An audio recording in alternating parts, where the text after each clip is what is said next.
मतलब किसी भी साधु ने नहीं बताया कि भाई ये कोई इलोजी नाम का कोई देवता नहीं होता है। देवता है ही नहीं, ये सब प्रेत है ये, मरे हुए। अब उसकी जड़ में जाइए, पता करिए इसके इतिहास में, होलिका का कोई संबंध तो है नहीं, भैरव बाबा तो है ही नहीं। अभी हम लोग प्रयत्न कर रहे हैं माना कि इतने इतना इतना इतना अधर्म है, इतना पाप है कि एक व्यक्ति कितना संघर्ष करेगा। तो अभी इन्हीं धर्माचार्यों पर मैं जैसे बोल रहा हूं, ऐसे आप भी प्रश्न करो। मैं ये कहता हूँ एक ही प्रश्न करो इनसे, बताइए महाराज ये कौन से देवता है और आप बताइए क्या है। कहते कि नहीं, लोगों की श्रद्धा है, आस्था है, लोक देवता है। लोक देवता का कोई कंसेप्ट ही नहीं है हमारे सनातन धर्म संस्कृति में। देवता का मतलब होता है देवलोक वाले जो गण हैं, देवगण हैं, उनको देवता कहते हैं, जो देवलोक में रहते हैं, स्वर्गलोक में रहते हैं। दिति के जो पुत्र हुए वो सूर्य कहलाए, देवता कहलाए। अदिति के जो पुत्र हुए, अदिति के जो पुत्र हुए वो असुर कहलाए, दैत्य कहलाए। कोई लोक देवता का होता ही नहीं है, सब लोक देवता मर गए, पूजो उनको, क्या मतलब है। जिसको धर्म में, शास्त्रों में, जिनका ऋषि मुनियों ने इसके लिए बताया ही नहीं, मार्ग वो महाजनों गता सब पंथा जिसमें महापुरुष चले, वो ना मार्ग है। महापुरुष कौन से महापुरुष ने इनको पूजा है बताओ शास्त्र में। विप्रचित्य असुर का, जो कि वो विवाहित महिला है, उसका पति बताना, इससे जुड़ा धर्म क्या शास्त्रों के साथ। और एक भी भागवतकार नहीं बोला। भागवत मारवाड़ में, राजस्थान में कितनी भागवत होती होगी, एक भी ना तो कोई पुराणाचार्य बोला, न भागवतकार बोला, न कोई धर्माचार्य बोला कि नहीं भाई इसका होलिका के साथ कोई संबंध नहीं है, ये कोई दूसरा और है।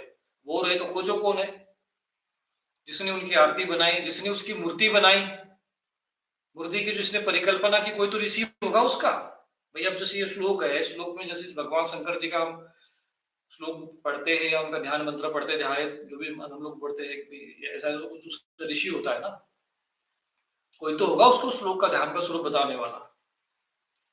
अब किसी के सपने में आया होगा कोई खादा, भाई होते हैं ऐसे कुछ लोग, मर जाते हैं वासना ग्रसित, तो वो दिखा होगा वैसे स्वरूप में, तो बस पे यही देवता है, तो मेरी मूर्ति बनाओ, मेरे लिए पूजाओ, मेरे लिए स्थान बनाओ। तो जैसा दिखा वैसे ही मूर्ति बना दी होगा किसी प्रेत पिशाच ने। ऐसे कोई कुतिया मर गई तो कुतिया महारानी बना दिया, हमारे तक कोई मुर्गा मर गया तो मुर्गा बाबा बना दिया। ये जो समाज में चल रही है ये सब चीजें, ये तमस, तामसी लोग, प्रेतानुभूत गणासन, ये प्रेत पूजा है, टोटल प्रेत पूजा है। लेकिन ये लोग कोई कहेगा कि नहीं ये प्रेत है, अगर ऐसा कहेंगे तो समझ जाएगा, नहीं तो मूर्ख कैसे बनेगा। अधर्म ये थोड़ी बोलेगा, कौन सा जगह पे लिखा है कि नहीं यहाँ अधर्म होता है, कोई जाएगा वहां पर। जबकि भगवत गीता में लिखा है कि अधर्म की वृत्ति, अभ्युत्थानम अधर्म से, अब जो अधर्म का अभ्युदय होता है, अभ्युदय तो अधर्म कहाँ है। जब सब जगह धर्म ही धर्म है तो अधर्म कहाँ है, अधर्म का स्वरूप क्या है। अभी कोई आके तो अधर्म बोलेगा नहीं कि मैं अधर्म हूं, आओ मेरे चरण में, मैं शैतान हूं, मेरी पूजा करो, मैं अधर्म हूं, मैं प्रेत हूं, मैं मसान हूं। सब कहेंगे मैं देवता हूं, सब देवता ही कहते हैं अपने। इसलिए कम से कम सनातन धर्म के अनुयायियों को देवता कहना और देवता होना दोनों में अंतर है, जिसका वर्णन शास्त्र पे नहीं है, जिसका कोई साधना पद्धति, पूजा पद्धति शास्त्र में वर्णित नहीं है, जिसका कोई ऋषि नहीं है, वो न देवी है न देवता है। ये मरे हुए लोगों को देवता बना के पूजना, ये छोड़ो ये सब चीजें। ये सब प्रेत बन के घूम रहे, तुम्हारे पूर्व, तुम्हारे बच्चों के, तुम्हारे वंशज कुल पीढ़ी नष्ट हो रही है। यही प्रेत हमारे शरीर में आकर खेलते हैं, कहते हैं कि देवता नाच रहे, देवता खेल रहे, देवता कूद रहे, देवता झूम रहे। कौन से धर्म ग्रंथ में लिखा है ऐसा होता है।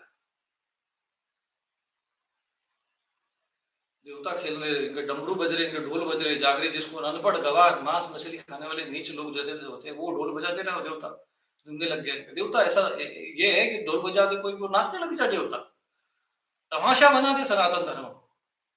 देवताओं की कितनी बड़ी अपमान अनादर हो रहा है, खुल्लम खुल्ला अनादर हो रहा है। हमारे आदर में ये लोग अपमान कर रहे हैं, अनादर कर रहे हैं, और न तो कोई धर्माचार्य बोल रहा है, न कोई पुराणाचार्य, न भागवतकार, न कोई ज्ञानी, न महाज्ञानी, कोई कुछ नहीं बोल रहा है।